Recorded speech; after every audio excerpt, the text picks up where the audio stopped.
Hi guys, welcome to the channel. इस video में I am going to tell you about my favourite books by Indian authors. 8 books हैं जो मैंने इस video के लिए पिक करी हैं। ये पार्ट 5 है my favourite books by Indian authors video का, क्योंकि 4 पहले ऐसी वीडियोस बन चुकी हैं जिसमें मैंने ऑलमोस्ट 32 बुक्स सजेस्ट करी हुई हैं जो मेरी फेवरेट है and that have been written by Indian authors. वो चारों की चारों वीडियोस मैं नीचे डिस्क्रिप्शन में लिंक कर दूंगी। सो इस वीडियो को देखने के बाद उन चारों वीडियोस को भी जरूर देखें। वो फुली इंग्लिश में है, दिस इज इन इंग्लिश, तो थोड़ा सा डिफरेंस है but those are also really. So without further do let's talk about my top 8 books for this year edition of favourite books by Indian authors. ठीक है, book 1 है the blue umbrella by Ruskin Bond. अब मैं book मेरे पास नहीं है because most of these books मैंने सेल कर दी हैं because I was just trying to empty out this book shelf. फिर भी भरी हुई है बट स्टिल यू नो। तो the blue umbrella by Ruskin Bond, it's a very popular children's fiction novella. एक छोटी सी बुक है, 1990 में नोवेला लिखा था रस्किन बॉन्ड ने। Ruskin Bond happens to be one of the most famous authors in India जो चिल्ड्रन के लिए लिखते हैं, और ये बहुत ही छोटी सी बुक है। 2005 में this was also adapted into a movie, और 2012 में कॉमिक अमर चित्र कथा ने भी इसका एक वर्जन निकाला था। तो ये छोटी सी बुक है which is also very easy to read and story जो है वो है बिनिया के बारे में।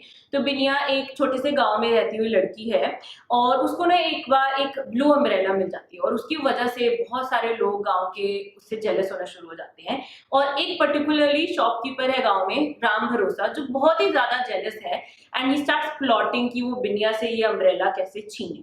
तो ये स्टोरी है बहुत ही छोटी सी बट काफी मॉरल और काफी ज्यादा लेसन्स हैं इस बुक। ठीक है, छोटी सी है and I would highly recommend it for children for sure. अगर आप अपने बच्चों को कोई बुक देना चाहते हैं पढ़ने के लिए तो आराम से आप ये बुक उनको दे सकते हैं। But at the same time अगर आप एडल्ट हैं, आपने ये बुक नहीं पढ़ी है, तो आप इसको जरूर ट्राई कीजिए। एंड स्पेशली आई वुड से अगर आप पेरेंट हो और आपने अपने बच्चों को कोई बुक देनी है ना, पहले उसको खुद पढ़ लो सो दैट यू नो कि इस बुक में क्या है and then only you give it to your kids. Book number 2 is father by Chaitanya Desli. Okay, ये कंटेम्प्रेरी फिक्शन है, सेल्फ पब्लिश्ड है। तो अगर आप एक ऐसे रीडर हैं who also wants to support self published authors, ये बुक आपको जरूर चेकआउट करनी चाहिए। ये बुक जो है that is the story of a father. एक बंदा है मनबीर, उसकी वाइफ है और उसकी एक छोटी सी बेटी रूही है and there is nobody else in their family because उन्होंने सॉर्ट ऑफ लव मैरिज करी थी, तो their family doesn't talk to them, so that's not in the picture.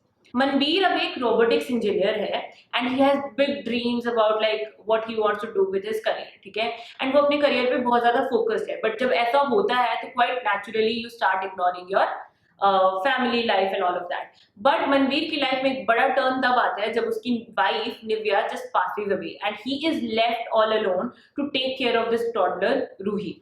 तो क्या होता है इस पूरी बुक में, दैट इज द स्टोरी। थोड़ी सी बुक ये लंबी है बट जो राइटिंग है वो स्मूथ भी है, अच्छी भी है, प्लॉट बहुत ही रिफ्रेशिंग है। और इसमें एक विलन है विच आई वुड से कि one of my most favourite villains in the whole books जो मैंने पढ़ रखी है। 360 प्लस बुक्स मैंने पढ़ी है अपनी लाइफ में and one of my favourite villains would be the villain of this book.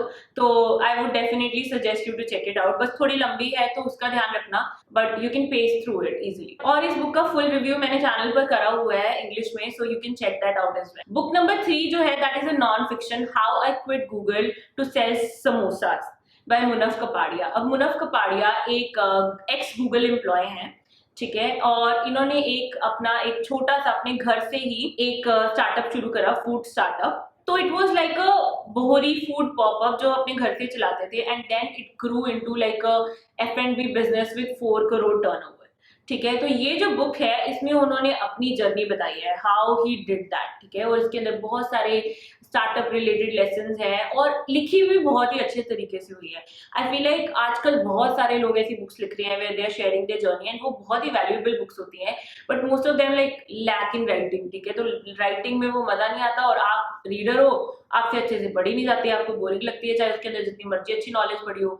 ठीक है, but this particular book easy to read भी है, इंटरेस्टिंग भी है एंड आई डेफिनेटली रिकमेंड आपको ये पढ़नी चाहिए अगर आप इंडिया के स्टार्टअप सीन में इंटरेस्टेड हो। Then book number 4 is actually a series, Shiva Trilogy by Amish। ये finally मेरी favorite list में आ चुकी है because मैंने पिछले साल इस trilogy को पढ़ा and oh my god, this is so good। But let me first tell you about Shiva Trilogy a bit. First of all, this is definitely the most famous book series or books of India. Immortals of Meluha पहली book है, The Secrets of Naga second book है and The Oath of Vayuputra third book है। तो 3 books हैं इसमें अच्छी बात ये है कि ये हिंदी में भी अवेलेबल है। इंग्लिश में भी जो अमीश ने लिखा है ना वो बहुत ही इजी राइटिंग है, कोई भी बिगिनर उसको पढ़ सकता है। आई फील लाइक इस बुक को थोड़ी सी जो क्रिटिसिज्म मिली भी है ना वो इसलिए है बिकॉज जब ये बुक आई थी ना तब लोग अपने लिटरेरी फिक्शंस में ज्यादा इंटरेस्टेड होते थे और वो लोगों को ये सिंपल लैंग्वेज में लिखी हुई बुक जो बिगिनर्स भी पढ़ सकते हैं उससे थोड़ी दिक्कत हो ही जाती है। But I think that's the only criticism this gets, okay, apart from one more, it is the fastest selling book in the history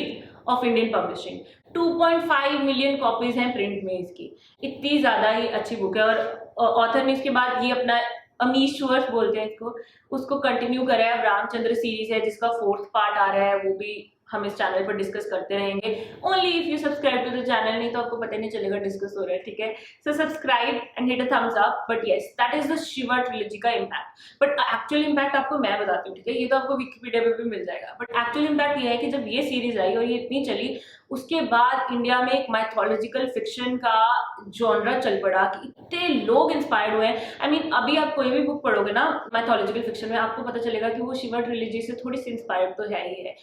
and it's just amazing, एक ऑथर ने 3 किताबें लिखी, उनकी वजह से हमें इतना ज्यादा कुछ पढ़ने को मिला in the mythological fiction genre. Thrillers हैं और केविन मिसल जैसे ऑथर्स की कल की ट्रिलॉजी है और बहुत सारी ट्रिलॉजीज और सीरीज बन चुकी हैं बिकॉज ये एक जॉनरा इतना चल पड़ा इस बुक के इम्पैक्ट से। अब स्टोरी क्या है शिवा ट्रिलॉजी की, ये जो है this follows this guy Shiva जो कि मेलुहा लैंड में एंटर करते हैं, ठीक है। And these people think that he is their Neelkanth, ठीक है। और ये बेसिकली पूरी सीरीज है about this guy's choices and उसके कॉन्सिक्वेंसेस क्या होते हैं। बिकॉज शिव जब आते हैं मेलुहा लैंड में तो he joins them in their fight against Chandravanshis. तो चंद्रवंशीज और सूर्यवंशीज कौन है ये सब कुछ आपको पता चलेगा इस बुक सीरीज में। बट आई मीन इसके अंदर इतने सारे ट्विस्ट और इतने सारे टर्न्स है ना, आप लोगों को ओ माय गॉड ये क्या हो रहा है। मतलब फर्स्ट बुक एक्चुअली में मैंने 2 बार पढ़ी, ठीक है, द इमॉर्टल्स ऑफ मेलुहा। पहली बार पढ़ी मुझे ठीक ठीक लगी, बट अब फिर मैंने इकट्ठी तीनों बुक्स पढ़ी and I would recommend you कि तीनों इकट्ठी लेके ना बैक टू बैक पढ़ो। ओ माय गॉड इतना मजा आता है, इट वाज सो गुड। मैंने इसका व्लॉग कर रखा है which I will link down below, तो आप उसको जरूर चेक करना। बट यू नो एक और इंटरेस्टिंग पार्ट इस सीरीज का ये है कि अब ये कहानी है शिव की which has been imagined as a man जो मेलुहा में एंटर करते हैं फ्रॉम आउटसाइड एंड उसके बाद जो भी मैंने आपको बताया। But at the same time हमारे जो हिंदू रिलीजन में लॉर्ड शिव है ये उनकी कहानी को लूजली मैप आउट करता है। तो yes there is also lady Sati there is also Ganesh ji there and all of that is just so amazing to read. And you know उनकी एंट्री ही मतलब आपको मजा आ जाता है पढ़ते हुए, ठीक है। So this series is really cool. अगर आपने अभी तक नहीं पढ़ रखी है ना, अभी के अभी आप इस सीरीज को उठाइए because this is so good. और आगे भी रामचंद्र सीरीज का 4th पार्ट आ रहा है तो आप उसको भी फॉलो कर सकते हैं। And you no it's a world that is worth following, created by an Indian author. Book 5 फिर से अमीश की है, सुहेल देव, बट ये थोड़ी सी डिफरेंट बुक है ऑथर की बिकॉज इसमें ना उन्होंने सारी बुक खुद नहीं लिखी है। तो he has explained this in detail and मैंने इसका रिव्यू भी कर रखा है और उस पर एक थोड़ा सा रैंट भी करा है कि क्यों मतलब बड़े लोगों को इस बात से प्रॉब्लम थी कि अमीश अब ऐसे तरीके से बुक लिख रहे हैं जिसमें वो अपनी एक टीम से पूरी बुक कंपाइल करवा रहे हैं और फिर उसको रीराइट कर रहे हैं। एंड बड़े लोगों को उससे प्रॉब्लम थी, मेरे को उससे कोई प्रॉब्लम नहीं है। आई फील लाइक कि if the author is being that honest with you we should appreciate it. बहुत सारे ऑथर्स खुद घोस्ट राइट करवा के कभी बताते तक नहीं है, तो आप उनको हेट नहीं करते और जो आपके साथ ऑनेस्ट हो रहे हैं उनको हेट कर रहे हो, the why. Anyway Suhel Dev जो है एक हिस्टोरिकल फिक्शन है which is based on the life of king Suhel Dev जो कि एक राजा थे, ठीक है। But he was from a lower caste and एक टाइम पर इंडिया के किसी भी राजा ने एक इन्वेजन को फाइट नहीं करा था बट इन्होंने करा था। तो इन्होंने जनरल गाजी मियाँ, मतलब ये नेम हमेशा मैं कंफ्यूज हो जाती हूँ, मैं ये हिस्ट्री इतनी बार पढ़ चुकी हूँ और बुक भी पढ़ ली है, काफी टाइम हो गया है। बट इन्होंने battle of Bahraich is something that is very popular, तो वहां पे इनका रोल था in defeating this invader and all of that. तो ये एक स्टैंड अलोन हिस्टोरिकल फिक्शन है, इजी टू रीड है और अगेन ऑथर ने ना खुद इसके अंदर बहुत सारी ट्विस्ट एंड टर्न्स डाले हैं, स्टोरी को बदला है बिकॉज वो तो छोटी सी हमें पता है कि okay king Suhel Dev played this role in the history of India and all that, but author ने उस कहानी को जो ट्विस्ट और टर्न्स दिए हैं that is so amazing. Full review मैंने इंग्लिश में कर रखा है which I will link down below. But या हिस्टोरिकल फिक्शन पढ़नी है तो ये बुक जरूर चेक कीजिए। बुक नंबर 6 जो है that is those pricey Thakur girls by Anuja Chauhan. Okay, ये एक funny romantic and contemporary fiction है और this has also been adapted into a TV show Delhi वाली ठाकुर गर्ल्स। टीवी शो मैंने ना स्टार्टिंग में देखना शुरू करा बट मैंने उसको बंद कर दिया बिकॉज दिस बुक सीरीज जो मेरे दिमाग में इसकी पिक्चर है ना वो इतनी ज्यादा एपिक है। I don't think TV show या कोई भी बना ले उसको, पिक्चर बना लो, वो मैच नहीं कर पाएगा because this book is so funny, so amazing. Anuja Chauhan की राइटिंग की मैं बहुत बड़ी फैन हूँ एंड आई फील लाइक वो अपने बुक्स में जो फ्लेवर लेके आती है ना दैट इज एपिक। तो ये जो स्टोरी है, अब एक दिल्ली की एक पॉश सोसाइटी में एक रिटायर्ड जज रहते हैं, जस्टिस लक्ष्मी नारायण ठाकुर अपनी पत्नी के साथ रहते हैं और उनकी हैं 5 बेटियां। 5 में से जो चौथी बेटी है देवजनी, बेसिकली उसकी स्टोरी है, बाकी सारी सिस्टर्स का भी रोल आता है बट बेसिकली उसकी स्टोरी है। And she meets this guy Dylan Singh Shekhawat and they sort of just lock horns, ठीक है, बिकॉज डिलन सिंह शेखावत ने इनके बारे में एक बहुत ही क्रिटिकल रिव्यू दिया था। तो देवजनी जो है अभी एक नई नई न्यूज रिपोर्टर बनी है टीवी पे, डीडी न्यूज पे।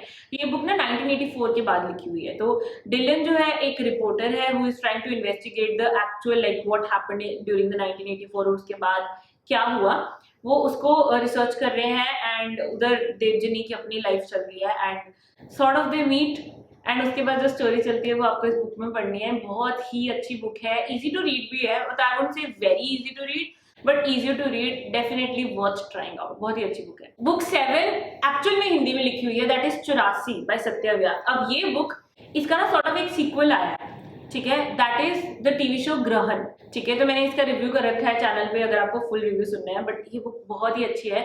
ये स्टोरी है ऋषि और मनु की। ऋषि एक हिंदू लड़का है और मनु एक सिख लड़की है। 1984 के जो रायट्स हुए थे ना उस टाइम की ये स्टोरी है और वो जो इवेंट होता है उससे उनकी लाइफ पे क्या इम्पैक्ट करता है and all of that, that is what the book is about. And ये बहुत ही अच्छे तरीके से लिखी हुई है। I mean one of the like the best romance I have read. इतनी ज्यादा अच्छी लगी ये बुक मुझे। और ये जो ग्रहण टीवी शो है ना दैट इज लाइक कि ऋषि और मनु की स्टोरी हो जाती है 1984 में, ठीक है। उसके बाद ग्रहण जो है that is like years later, ठीक है। तो आगे फिर ऋषि है, उसमें मैंने ट्रेलर देखा, मैंने शो देखने में मुझे कोई इंटरेस्ट नहीं था, but it's years later after 84 events, ठीक है। बट बहुत ही अच्छी बुक है, अगर आप हिंदी में बुक्स पढ़ते हैं तो just go for this book, ठीक है। And lastly there is this book the power of posture by Renu Mehtani. अब ये एक डॉक्टर है, एक फिजिशियन है, who sort of believes in this holistic healing and all of that. And अगर मतलब आपकी लाइफ में ये प्रॉब्लम्स है ना, आपको बैक में दर्द है, शोल्डर्स में पेन है एंड मसल्स वीक है एंड ऑल ऑफ दैट, तो this book kind of tells you कि आप रोज क्या क्या चीजें गलत करते हो जिसकी वजह से आपकी बॉडी पे इम्पैक्ट पड़ता है। और इमेजेस हैं, रिप्रेजेंटेशन जिसके थ्रू ऑथर ने आपको बताया है कि how you can correct these things in your life, ठीक है। मैंने ये बुक बहुत देर हो गई पढ़ी है and I really think I should read this again, but इसका जो मेरे पास पहले भी इम्पैक्ट आया ना दैट इज रियली गुड, ठीक है। बिकॉज इस बुक से आपको ना काफी कुछ अपने बारे में, अपनी बॉडी को कैसे अच्छे से ट्रीट करना है उसके बारे में सिखाया गया है, ठीक है। So I really recommend you this book. Non fiction है, छोटी है एंड इजीली आप इसको पढ़ सकते हो। मैंने तो अपने किंडल पे पढ़ी थी, which in case you are ready to buy your Kindle device, मेरा एफिलिएट लिंक नीचे है, प्लीज उसको यूज करना, that really helps to support the channel. But या ये बुक भी बहुत अच्छी है। इसी के साथ these are my 8 favourite books by Indian authors that I think you should definitely try out. And आप मुझे जरूर बताना कि आपको ये वीडियो कैसे अच्छी लगी। एंड बस इतना ही है इस वीडियो में, बट जाने से पहले इस वीडियो को लाइक जरूर करना और मुझे ये जरूर बताना कि इस वीडियो में मेरी बाकी की जो 600 प्लस वीडियोस बनी हुई हैं उनके कंपैरेटिवली कुछ डिफरेंस है। वो डिफरेंस आपको कैसा लगा, क्या आपने वो डिफरेंस देखा? आपने देखा तो आपको कैसा लगा? मुझे अपना फीडबैक जरूर बताइए, because this is sort of an experiment I am doing on the channel and I really hope this works, ठीक है। Because this will allow me to make so many more videos for you and grow this channel even more. So let's just see अगर ऐसा होता भी है कि नहीं, but आपके फीडबैक पे डिपेंड करता है। So just tell me in the comments down below and yes, this is it for this video. This is Manvi signing off. I'll be back with another video very soon.